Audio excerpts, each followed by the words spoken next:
Sino yung dumating? Hindi ko... Sino yung dumating?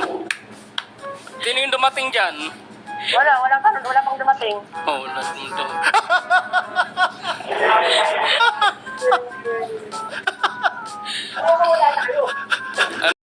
Pakiulit, hindi ko masyado marinig. Clarify po yun yung nahuli ko po siya. Na nagba-masturbate po sa banyo kasi sabi niya lang po, Facebook, pero hindi ko po gaanong napansin kung sino. Kasi hindi ko rin po nakilala. Tapos sabi ko, oh, yun ang ginagawa mo dyan. Sabi ko ganun. Tapos sabi niya, wala. Tapos yung umalis na ako. Tapos sabi ko, bilisan mo na dyan. Tapos bilang, eto po, tapos ang tagal pa rin po niya.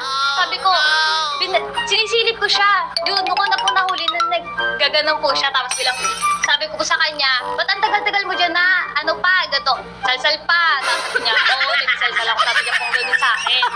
Diba? Oh, ilang beses kayo minsan, dalawang beses? Magsalita. Minsan lang. Minsan lang. Dati po kami nagsisyan. Sabi niya, minsan lang. Tapos sabi mo, parate. Okay. Pero... Isa, maraming beses kami nagtatalik niyan. Oh.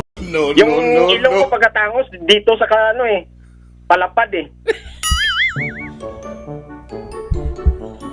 Bakit sabihin niya yung sirapi? Yun ang inaano ko kasi babae yung anak ko eh. Hindi sir, kasi sir, yung ilong ng itong bata, pag ganun sir, oh, yung patulis, mula sa taas, pababa, tapos matulis. Yung sa inyo sir, ano sa palagay niyo sir sa inyo sir? Kabilaan po yung sa akin eh.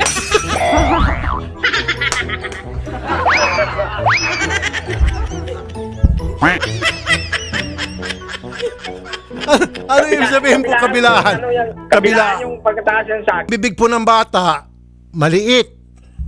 Maliit po. Opo. Sa inyo po, ano sa tingin nyo? Yung sa bata maliit, kutsara lang yung ginagamit. Yung sa akin, ipala.